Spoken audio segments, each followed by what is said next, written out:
Okay, this is something fun today. I've never had one of these here before. It's a Motorola, and it's a radio-phono combination. This is just a chassis. This belongs to Tom down in New Jersey, and he sent it to me for overhaul. This had...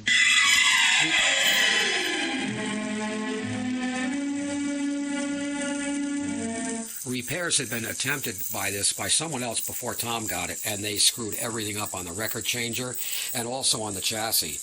But anyway, this I'm going to go into the changer in detail because it's really fun.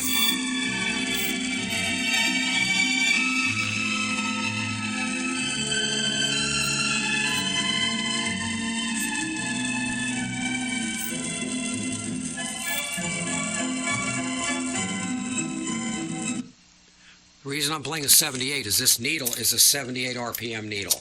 You can't get needles for these anywhere, and I'm going to show you that in 2 seconds. I'm going to put the camera down while I reposition the record changer so you can see what's going on in the middle. Oh, I just wanted to show you the radio. Oh, that's right. I'm not going to pick up much of the fluorescent light on. This is the Wall Street Journal report. I'm Marcy Norton. That's not the thing we were looking at, though, anyway. So, all right, I'm going to set the camera down for a minute, and I'm going to talk while I'm doing this. Take the records out and unplug the record changer. And we're going to take a look at this thing in detail. I know this is kind of a lame way of doing this, but with this particular camera, I cannot stitch videos, so I just can't, and I can't pause it. If you pause with this camera, it starts a whole new video, so it's a pain in the butt. Anyway, bear with me. We're getting our table set up. We're not. This is terrible. This is bad. Okay, here we are. Anyway. You'll notice this is a Voice of Music. This is an early version Voice of Music record changer. This is the 3-speed with a mouse fur cover. But you notice the front of the arm is very different looking, and that's because the cartridge is very different. The Radionic system began in 1947 when Zenith came out with the Cobra cartridge, which was a FM modulated system. In other words, the cartridge has no ceramic or crystal element in it or magnetic. It is built by a coil of wire. I have a dead cartridge here. I don't know that I can show it to you because it's so small, but under here, inside this cartridge, the needle right there, which is broken off, that needle is mounted on a round metal vane, which is right next to a coil of wire. And that coil of wire and metal vane make a radio circuit, an actual FM-tuned radio circuit, so that it is frequency modulated. And the beauty of that is you can track the arm very lightweight, so it doesn't damage records. And the other thing is you don't have a crystal or ceramic element to go bad.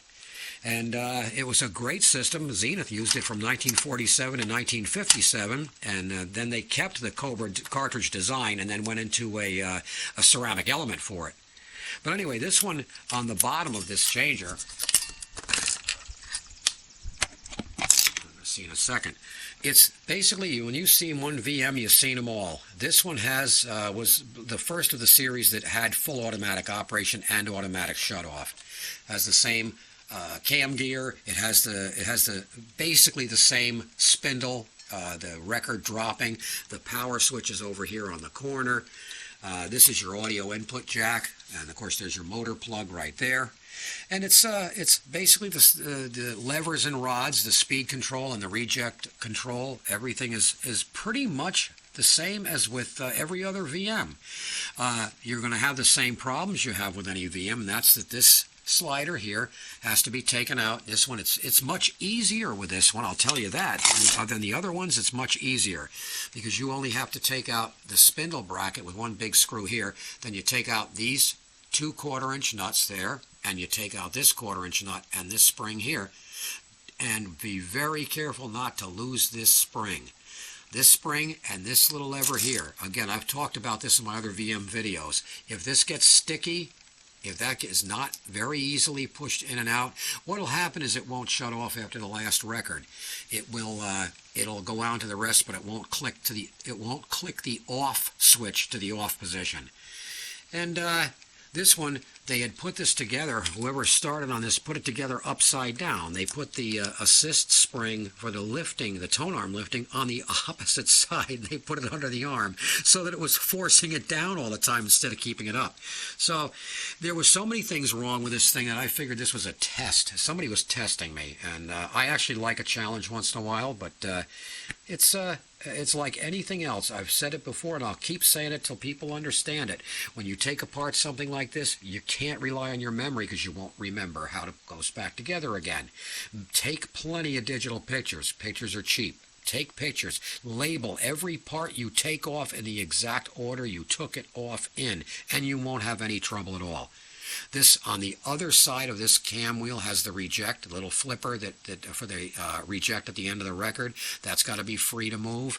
This is the shut off. When the overarm is all the way down, it pulls on this here, pulls this lever, and that's what tells it at the next cycle to shut off. But anyway, the most interesting part of this thing here was that Radionic cartridge. I didn't know any other major manufacturer of record players used the Radionic system of cartridges, or the radio wave cartridge. I know Weathers made a tone arm, but it was for a high-end audio system. This was not. This was their highest-end model, Motorola's, and this is the only example they made, the only model actually that they made. I'm sure they made more than one because I know of two people have one. DeSoto 1961 has one of these, and Tom has the other one, but I don't know of any others of these around. But it's a fascinating record player and fascinating technology.